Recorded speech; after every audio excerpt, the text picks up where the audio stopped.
Hello，我係 Jeffrey 啊，好耐冇見大家啦。大家都知啦，有一村成20年係冇出過新盤嘅啦。咁嚟緊呢個月呢，新世界就會喺有一村玫瑰街出一個新盤叫奧運，就以樓花形式去發售嘅。咁今日呢，我就會同大家介紹下奧運呢個盤呢有啲咩特點，同埋我哋應該要注意啲乜。咁啊，如果有一村嘅環境呢，我之前都拍過一條片呢係講解嘅，咁大家可以開翻嚟睇嘅。咁我係 Jeffrey 啊，你可以叫我 Jeff 都得㗎。咁我就係中原地產主力做九龍塘、何文田同埋全港嘅一手豪宅嘅。咁如果你睇完呢條片之後呢，對奧運或者九龍塘豪宅嘅市場有任何問題呢，咁啊畫面下邊呢都有我嘅 WhatsApp、email 嘅同埋電話，咁你可以直接打俾我都得㗎啦。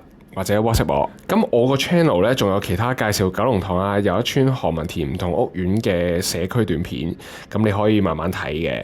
咁另外咧，我而家最近仲寫咗個新嘅網址，有唔同屋苑嘅個人分析，咁啊，我會貼埋條 link 喺下面噶啦。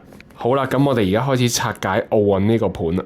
大家對九龍塘嘅印象咧，通常都係低密度啦、靜啦、靚啦、有錢人住啦，同埋佢好有一種英國殖民地時期嘅感覺㗎。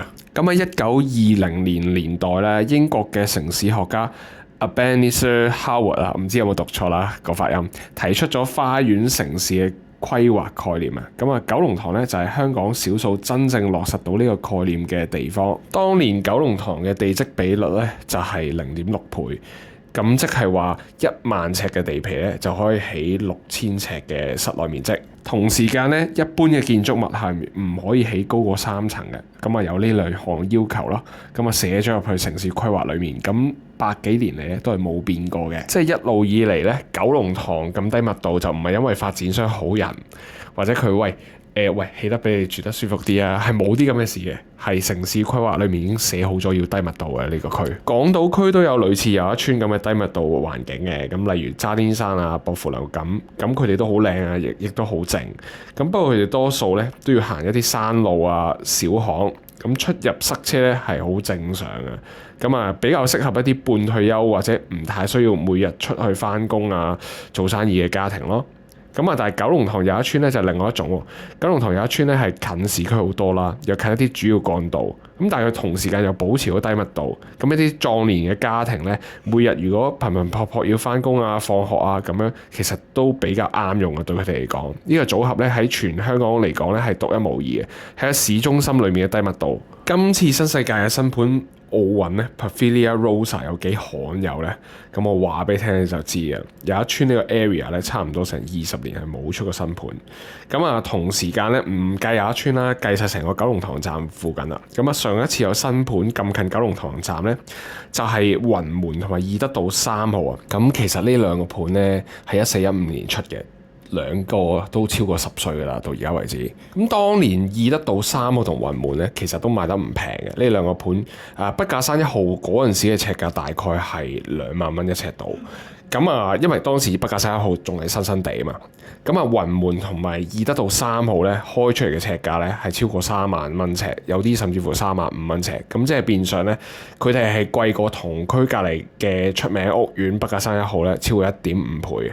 咁再加埋當其時買新樓嘅時候咧，係有雙倍印花稅，個經濟氣氛都係麻麻地嘅。只不過就算係咁貴嘅尺價同埋咁差嘅經濟環境之下咧，咁佢呢兩個盤雲門同義德道3號一出咧，喺呢個唔係旺市嘅時間咧，都係好快賣晒嘅。咁個原因就係佢哋呢兩個盤都係一個傳統地段再加新樓嘅組合。咁傳統地段加新樓嘅組合咧，係唔係經常出現嘅？你諗下，大部分新樓而家市場上嘅新樓都喺啲新區度起嘅，例如啟德啊、油塘啊或者藍田嗰邊咁樣。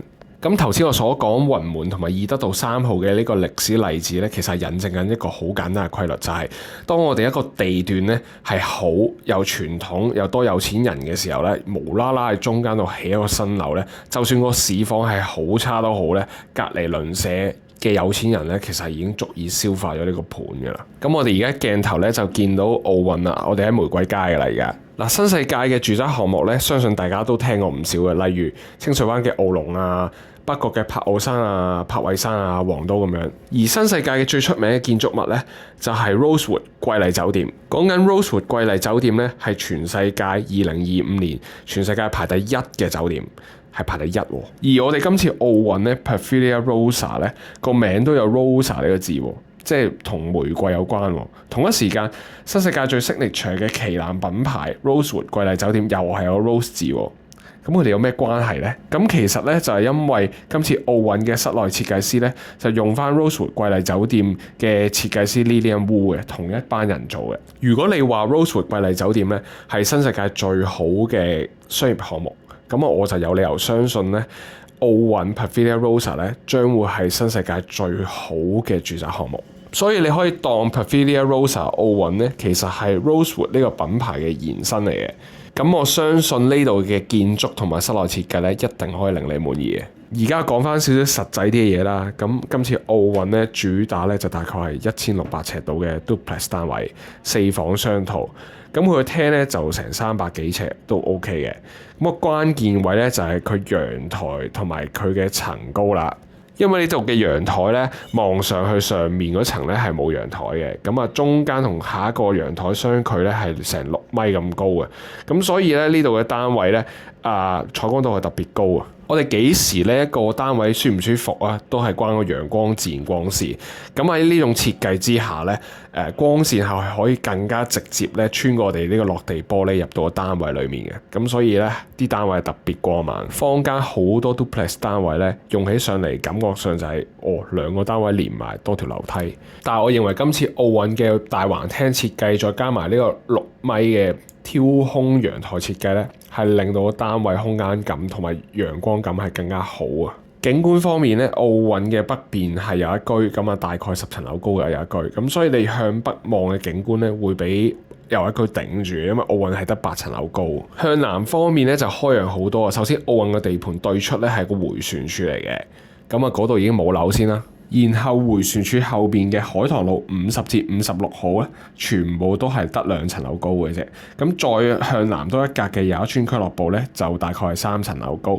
所以只要你係3樓以上咧，向南邊望，基本上已經係相當開揚啦。前面咧係冇高樓頂住你嘅。當然啦，奧運咧其實最高都係得8層樓高啦，所以就算高層或者頂層都好，都唔會話係一啲超級無敵遠景。不過係都幾開揚下噶啦。嗱，奧運隔離咧就聖母玫瑰書院啦。咁返學放學嘅時候咧就會點都有啲學校聲嘅。咁如果你對寧靜嘅要求係極高嘅話，咁你揀樓層咧同座向嘅時候要留意一下，唔好對住個聖母玫瑰書院啦。奧運咧雖然就屬於40校網，咁就唔係大家熟悉嘅九龍塘41校網。咁呢點咧一定要同大家講翻好啊，因為個個都喺度講呢個係一個九龍塘盤咁，但係其實佢唔係九龍塘校網嘅。但係奧運嘅位置咧都係非常之近國際學校區嘅，步行大概7分鐘咧，咁就行到去又一城同埋九龍塘港鐵站啦。咁你再行多幾分鐘咧，就係一大堆傳統名校同埋國際學校區，亦都非常之近九龍塘嗰邊嘅幼稚園。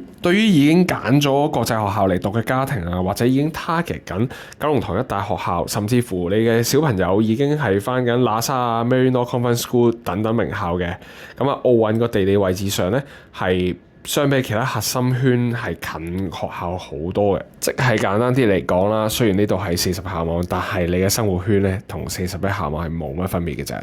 如果你係將地段、交通方便同埋建築質素放喺第一位嘅豪宅買家嘅話咧，我哋奧運呢度有 Rosewood 嘅設計師 Lilian Wu 操刀咧，係一定係信心保證嚟嘅。友一邨近市區同低密度呢個組合咧，就除咗友一邨之外咧，得翻加多利山嘅啫。而如果你係追求無敵超級景觀嘅買家咧，奧運就滿足唔到你啦，因為我哋呢度最高都係得8層樓。向南咧雖然開揚咁，但係唔係一啲超級無敵海景咁樣。向北又有一居頂住。如果你係對景觀要求好重要嘅話咧，咁我相信筆架山嘅 Beacon Peak 咧會更加適合你。而奧運咧係新世界最高端嘅住宅項目嚟㗎啦。咁加埋佢本身係友一邨嘅地段啦，我相信到時候開出嚟個尺價咧係會同市場嘅市價有一啲距離嘅，即係佢一定係會貴啲㗎啦。如果你係有興趣咧睇奧運嘅示範單位咧，咁你而家可以約我噶啦。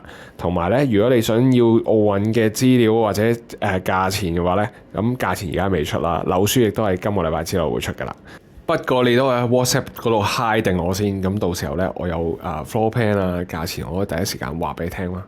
咁有啲咩你會直接揾我咯。拜拜。